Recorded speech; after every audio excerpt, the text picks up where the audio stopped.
একটি দেশের উন্নয়নের চাকা সচল রাখেন যারা, রোদে পড়ে বৃষ্টিতে ভিজে যাদের ঘামে নির্মিত হয় আমাদের আগামীর স্বপ্ন, তারা হলেন আমাদের শ্রমজীবী মানুষ। তারা কেবল অর্থনীতির চালিকা শক্তি নন, বরং রাষ্ট্রের নীতি নির্ধারণেও তাদের রয়েছে সমান অধিকার। এই অধিকার প্রতিষ্ঠার জন্য সর্বশেষ ২৪-এর ছাত্র জনতার সাথে কাঁধে কাঁধ মিলিয়ে রাজপথে বুক পেতে দিয়েছিলেন এই মেহনতি মানুষ। রিকশা চালক থেকে শুরু করে কারখানার শ্রমিক, প্রত্যেকের রক্ত আর ত্যাগের বিনিময়ে আমরা পেয়েছি এক নতুন বাংলাদেশ গড়ার সুযোগ। রাজপথে যারা রাষ্ট্র সংস্কারে ডাক দিয়েছিলেন, আজ তাদের হাতে ক্ষমতা এসেছে ব্যালট পেপারে সেই স্বপ্নের প্রতিফলন ঘটানোর। সুপ্রিয় দর্শক, বাংলাদেশ টেলিভিশনের বিশেষ আয়োজন প্রথম ভোটের আজকের পর্বে আমাদের সাথে স্টুডিওতে উপস্থিত আছেন ৮ জন শ্রমজীবী তরুণ, যারা আমাদের অর্থনীতির চাকা কেবল সচল রাখছেন না, তারা এবারই প্রথম তাদের ভোটাধিকার প্রয়োগের মাধ্যমে রাষ্ট্রের ভাগ্য বদলে ভূমিকা রাখতে প্রস্তুত। আর তাদের নানা জিজ্ঞাসা প্রত্যাশার উত্তর দিতে অতিথি হিসেবে আমাদের মাঝে উপস্থিত আছেন নির্বাচনী প্রশিক্ষণ ইনস্টিটিউটের সহকারী পরিচালক সৈয়দা সাদিকা সুলতানা। স্বাগত জানাচ্ছি আপনাকে আমাদের আজকে প্রথম ভোট অনুষ্ঠানে।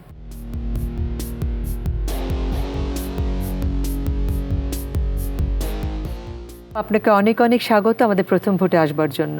বাংলাদেশ টেলিভিশনকে অনেক অনেক ধন্যবাদ আমাকে আমন্ত্রণ জানানোর জন্য। আপনি দেখতে পাচ্ছেন যে আমাদের সাথে রয়েছেন অনেক শ্রমজীবী তরুণ। আমরা তাদের কাছ থেকে জানবো ভোট সম্পর্কে তাদের প্রশ্ন, প্রত্যাশা এবং ত্রয়োদশ জাতীয় সংসদ নির্বাচনে তারা কি ভাবছে এবং এই নির্বাচনটা তাদের জন্য কতখানি ভূমিকা রাখবে। আমরা পরিচিত হই সকলের সাথে।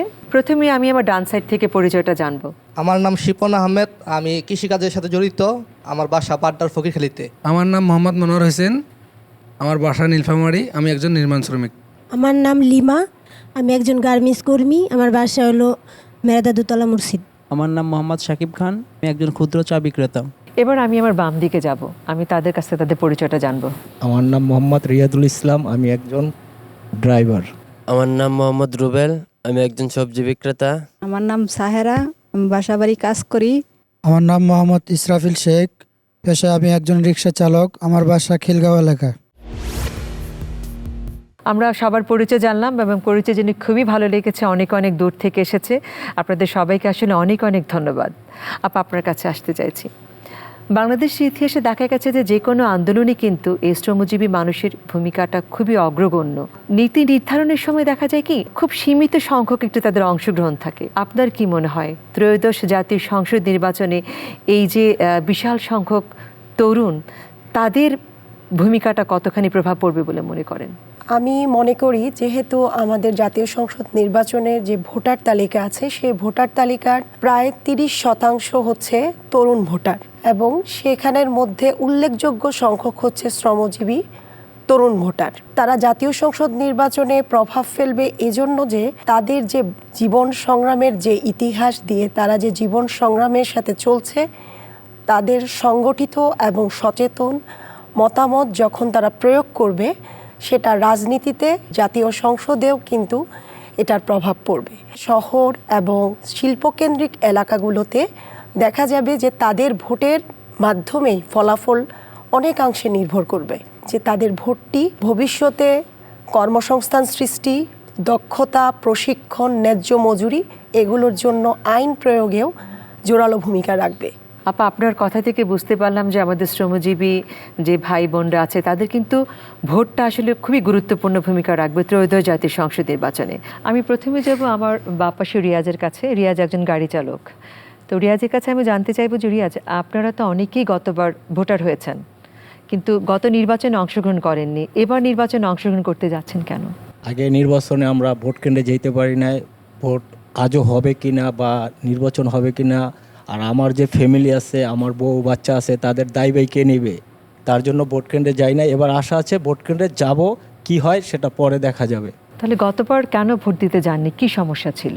গতবার যে নির্বাচন হয়েছে, আজও নির্বাচন সুস্থ হয়েছে কিনা তাও তো আমরা দেখি নাই, বা নির্বাচন তো এক পক্ষে নির্বাচন হয়েছে, তার জন্য আমরা নির্বাচনে অ্যাটেন্ড করি না বা নির্বাচনে আমরা ভোট দিতে কেন্দ্রেও যাই না। তারা কে দিবে আমাদের দায়ভার ক্ষতিপূর্ণ? আমরা এবার আসছি আমাদের শ্রমজীবী ভাই মনোয়ারের কাছে। আগে হয়তো অনেকে মনে করতো যে ভোট দিয়ে লাভ নেই, কিন্তু এবার মনে হচ্ছে আপনাদের মতো যারা আছেন তাদের ভোট দেওয়াটা জরুরি। আপনার কি মনে হয়? আসলে আমরা তো আগে ভোট দিতে যাইতাম না, হয়তো ওখানে যে আমরা কি করব, আমাদের তো যাওয়ার প্রয়োজন নেই, দেখা গেছে যে আমরা বাইরে কাজে আসি, তো এখান থেকে আমাদের বাড়িতে যাইতে একটা খরচ হয়। আমরা ভাবি যে এত টাকা খরচ করে আমরা ভোট দিতে যাব, এখানে ভোট দিতে যেয়ে কি ভোট দিতে পারবো কি না। মাঝে মাঝে দেখা যায় যে ভোট দেওয়ার আগেই ভোট হয়ে যায়। অনেক নানা দ্বিধা দ্বন্দ্ব ছিল, তাই জি, নয় কি? জি জি এবার আমরা ইনশাল্লাহ ভোট দিতে চাই আর কি। আমরা এবারে যাব আমাদের পোশাক শিল্প শ্রমিক লিমা বোনের কাছে। আপনার কাছে জানতে চাচ্ছি যে আপনি তো জনপ্রতিনিধি নির্বাচন করবেন ভোট দিয়ে, একজন প্রতিনিধি নির্বাচন করবেন, যোগ্য প্রতিনিধি। তো তার কাছে আপনার পেশার মানুষের জন্য কি দাবি থাকছে? আমি প্রথম ভোটার, আগে কখনো ভোট দেই নাই, এবার ভোট দিব। খুব আনন্দ লাগছে, খুশি। আমার শ্রমিকদের জন্য, ভাই বোনেদের জন্য একটাই দাবি যে ঈদ বোনাস, বেতন, তারপরে ওভার টাইম ঠিক মতো পাই, সুস্থভাবে পাই। এই তোমাদের যে বেতন বোনাস যেটা আটকে থাকে সেটা যেন তোমরা সুন্দরভাবে সুষ্ঠুভাবে পাও, জি। এবং এটা যেন কোনোভাবে আটকে না থাকে। জি। এর পাশাপাশি আর কিছু চাওয়ার নয় কি? সুস্থভাবে দেশ চলবে, কোনো ঝয়ঝামেলা থাকবে না, সবাই যাতে শান্তিমতো, ভাই বোনরা সবাই শান্তিমতো, বাবা মা আত্মীয় স্বজন সবাইকে নিয়ে যাতে ভালো থাকতে পারি, এটাই চাওয়া। আমি এই প্রশ্নটা আমার আরো এই যে শ্রমজীবী ভাই বোনরা আছে তাদের কাছে জানতে চাচ্ছি, কেউ কেউ ওটার উত্তর দিতে চাইছে না, আরো কেউ? আমি একজন রিক্সা চালক। আমরা রাস্তাঘাটে সবসময় দেখা যায় 12 ঘন্টায় আমরা রিক্সা রাস্তায় থাকি। অতএব আমাদের প্রত্যাশা থাকবে আগামী নির্বাচনে এমন লোককে আমরা চাই, ভোট দিতে চাই যে আমাদের রিক্সা চালক গরিব শ্রমজীবী মানুষের চিন্তা ভাবনা করবে, আমাদের বিষয় ভাববে, আমাদের জন্য কাজ করবে। আমরা এমন একজন প্রার্থীকে ভোট দিতে চাই। আমরা যাতে রাস্তায় ঠিকমতো রিক্সা চালাইতে পারি, আমাদের পর কোনো যায় ঝামেলা না পড়ে বা অত্যাচার কেউ না করে, আইন শৃঙ্খলা বাহিনী যাতে সবাইকে এক চোখে দেখে এক অনুযায়ী দেখাশোনা করে, আমরা এই প্রত্যাশা করি। আমরা এই উত্তরটা আরো অনেকের কাছে জানতে চাইছি। তো আমার কাছে মনে হচ্ছে আমাদের যে কৃষিকাজের সাথে সম্পৃক্ত শিপন, আপনি বলেন। আমরা চাই যেন দ্রব্যমূল্যের দাম না বাড়ে। এমনিতে যেহেতু আমি কৃষক, আমি চাইবো কৃষি পণ্যর দাম কমানো, ইলেকট্রনিক যন্ত্রপাতি আছে ওইগুলোর দাম কমানো, এছাড়াও সারের দাম কমানো। ঢাকার ভিতরে ফকিরখালী হলো একটি মাত্র এলাকা যেখানে কৃষিকাজ হয় আর কি এখনও। আর যে কৃষি জমিগুলো আছে ওইগুলো সব ভরাট হয়ে যাচ্ছে। আমরা চাই যেন ওইগুলা ভরাট না হয়। কৃষি হলো বাংলাদেশের প্রধান পেশা, তো সেই ক্ষেত্রে আমরা চাই যে কৃষিটা যেন বেঁচে থাকে। জনপ্রতিনিধির কাছে প্রত্যাশা করি। আমরা এবারে যাবো আমাদের গৃহ পরিচারিকা এবং সায়রার কাছে। এবার কি ভোট দিবে? হ্যাঁ। ভোট দেওয়ার সিদ্ধান্ত নিলে এতে কি তুমি নিজের কথা ভাবছো, নাকি তোমার পরিবার পরিজন সন্তান বা পরবর্তী প্রজন্মের কথা ভেবে অন্যকে ভোটদান উৎসাহিত করবে? যে দেশকে ভালো রাখবে তাকেই আমরা ভোট দিব। দেশটা ভালো থাকলে আমিও ভালো থাকবো, আমার পরিবার ভালো থাকবে, ডাল ভাত খাইয়া বাঁচতে পারবো। এবার আমরা যাব আমাদের চা বিক্রেতা সাকিব আপনার কাছে। আপনারা তো গতবার অনেকে বলেছে যে ভোট দিতে অনাগ্রহ প্রকাশ করেছেন, কিন্তু এবার আমরা দেখছি যে আপনাদের মাঝে একটা বিপুল উৎসাহ উদ্দীপনা। তো আপনার কি মনে হয় যে আপনি ভোটদানের মাধ্যমে বা ভোট দিলে কিন্তু আপনার যোগ্য প্রার্থী নির্বাচন করতে পারবেন, বা তার কাছে আপনার কি চাওয়া পাওয়া আছে? এবার আমরা যাকে নির্বাচিত করব সে যেন একজন ভালো হয়, ভালো দেশের জন্য কাজ করে, দেশের যে নতুন যে সংস্কারের কথা বলছে সেগুলো যেন সুন্দরভাবে করতে পারে, এই প্রত্যাশায় আমরা করব তার কাছ থেকে, যাকে আমরা ভোট দিয়ে নির্বাচিত করব। যেহেতু আমরা একজন ক্ষুদ্র ব্যবসায়ী, অনেক সময় দেখা যায় যে অনেক রকমের চাঁদাবাজি শিকার হয়ে আমরা অনেকে আইসা অনেক রকমের টাকা পয়সা আমাদের কাছে চাই। আমরা চাই সেটা যেন রোধ হয়, ঠিক আছে? আমরা যাকে নির্বাচিত করব সে যেন এই ব্যাপারটা অনেকে লক্ষ্য করে এবং এটা সমাধান দেয়।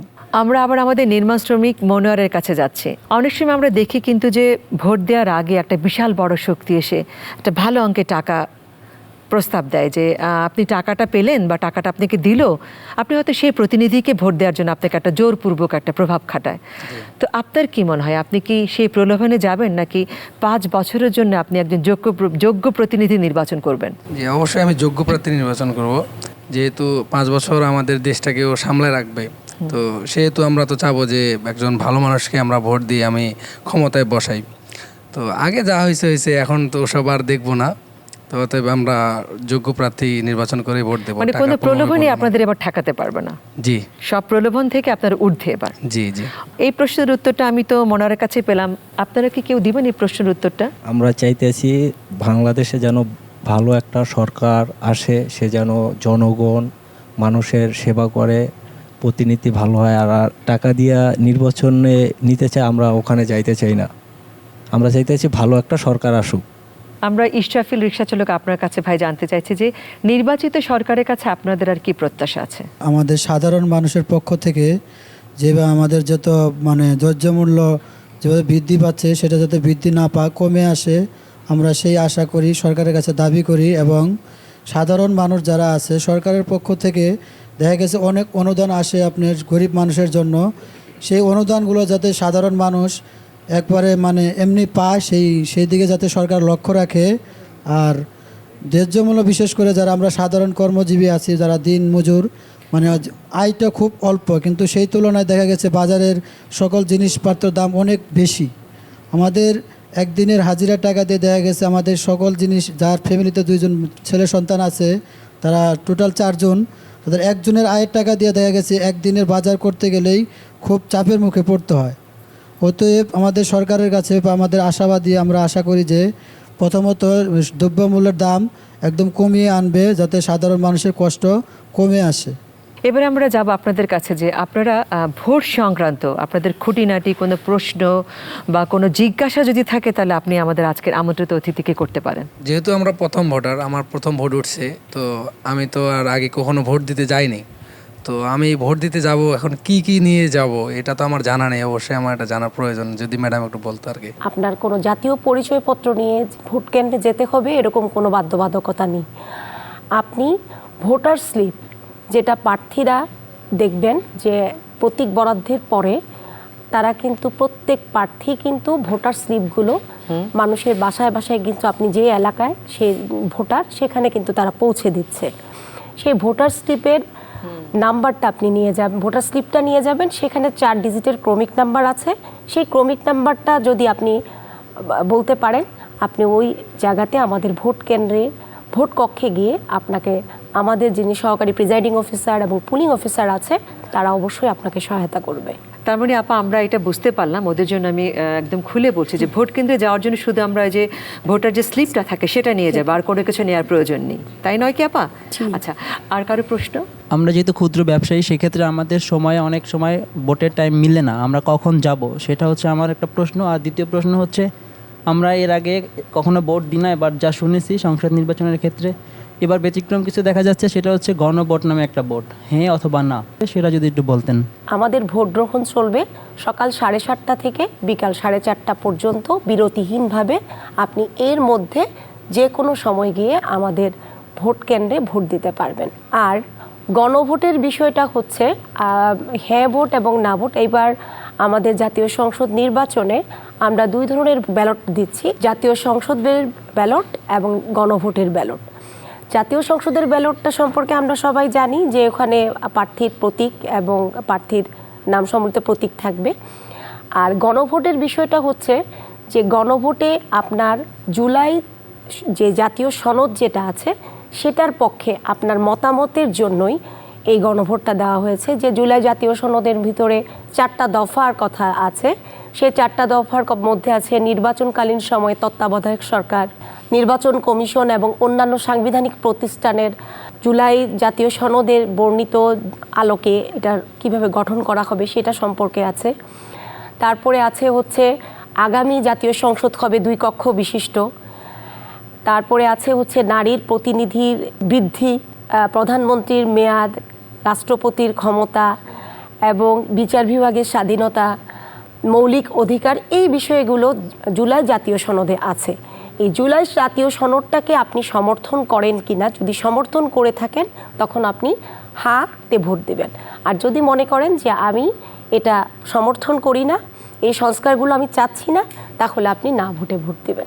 ম্যাম, আমার একটা প্রশ্ন আছে যে ভোট দেওয়ার পদ্ধতিটা কি?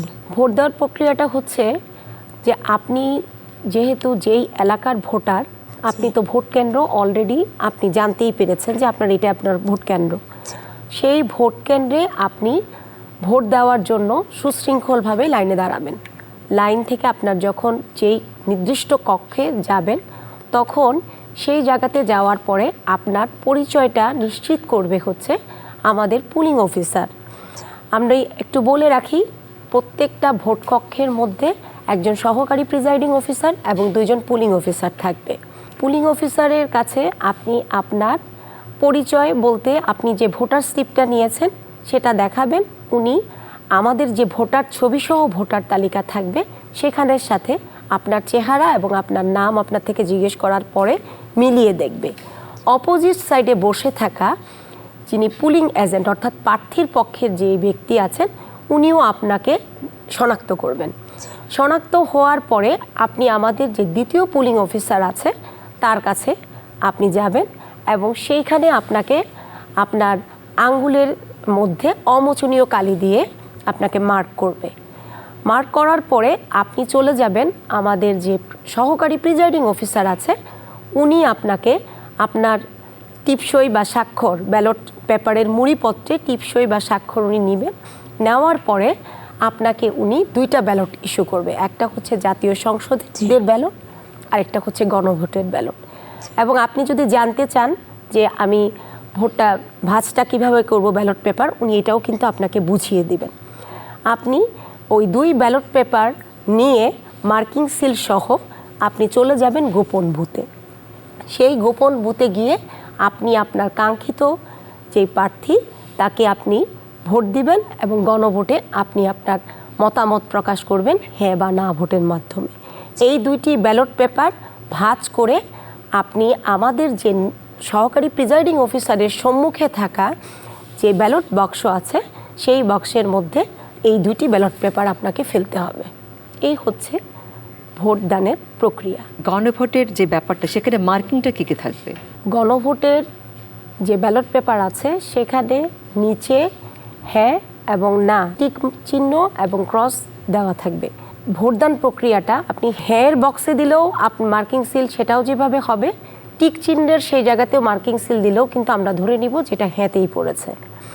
আর নায়ের ক্ষেত্রে নাতে যদি আপনি দেন না লেখা যেখানে সেখানে যদি আপনার মার্কিং সিল দেন তাহলে সেটা ধরে নিব আপনি নেগেটিভ উত্তর দিচ্ছেন, এবং ক্রসে দিলে সেটা তো ধরেই নিব যে আপনি নেগেটিভ উত্তর দিচ্ছেন। আর কারো কোনো প্রশ্ন? যারা অসুস্থ একবার বিছানায় শুয়ে আছে তারা কীভাবে ভোট কেন্দ্রে গিয়ে ভোট দিব? তারা উঠারই সক্ষমতা নাই, ওই ক্ষেত্রে কি তারা ভোট দিতে পারবে নাকি তাদের ভোটটা এবার হবেই না? যেই ব্যক্তি অসুস্থ ওনাকে যদি বিছানা থেকে উঠতে পারে না এবং উনি যদি ভোট কেন্দ্রে না আসতে পারেন তাহলে আসলে সেরকম ব্যবস্থা আমাদের নাই যে ওনাকে ওই বাসায় গিয়ে ওনার ভোটটা দেওয়ার মতো ব্যবস্থা আমাদের নাই। যেই ব্যক্তি ভোট দিতে আসতে পারবে অর্থাৎ ভোট কেন্দ্রে যাবে সেই রকম ব্যক্তির ভোটকেই আসলে আমরা ভোটারকেই ভোট দিতে সহায়তা করতে পারবো। আর কারো কোনো প্রশ্ন আছে? বলছি এবার যেহেতু প্রথমবারের মতো 2টা ভোটের আয়োজন একসাথে করা হয়েছে, সেই ক্ষেত্রে যদি আমি 2টা ভোটের একটা ভোট দেই বা আরেকটা ভোট না দেই তাহলে কি আমার ওই ভোটটা গ্রহণযোগ্য হবে বা নাকি হবে না? আপা এটা খুব একটা ইম্পর্টেন্ট প্রশ্ন। উনি জানতে চাইছে যে এবার তো আমরা 2টো ভোট দিচ্ছি, গণভোট এবং আমাদের যে ভোট যোগ্য প্রতিনিধি নির্বাচনে, তো এইটার মধ্যে সে যদি একটাতে অংশগ্রহণ না করে তাহলে তার ভোটটা কি গ্রহণযোগ্যতা পাবে কিনা?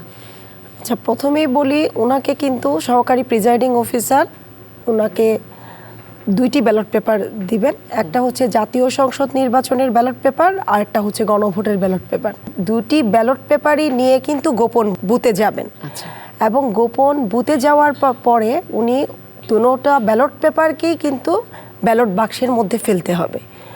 এখন সেক্ষেত্রে যদি উনি যে কোনো একটাতে দেয় সেটা উনি দিতে পারে, কিন্তু দুটোই ব্যালট পেপারই কিন্তু ব্যালট বাক্সের মধ্যে ফেলতে হবে। আচ্ছা, তাহলে তাকে দুটোতেই কিন্তু তার সম্মতি দিতে হবে। সম্মতি দিতে হবে। ভুলবশত যদি আমি একটার ভিতরে সিল মারি বা আরেকটার ভিতরে সিল না মারি সেক্ষেত্রে কি আমার ওই একটা ভোট গ্রহণযোগ্য হবে নাকি দুটোটাই? হ্যাঁ, অবশ্যই আপনার যেটাতে আপনি সিল দিয়েছেন সেটা গ্রহণযোগ্য হবে, আর যেটাতে আপনি সিল দেননি ব্ল্যাঙ্ক রেখেছেন সেটা বাতিল ভোট বলে গণ্য হবে। এরপর আর কোনো প্রশ্ন আছে কাকা? আমি প্রথম ভোটার, কখনো ভোট দেই নাই, তো যেহেতু নতুন ভোটার আমি কোথায় গিয়ে ভোট দিব? ভোট কেন্দ্রটা কোথায় সেটা জানতে চাইছেন? জি।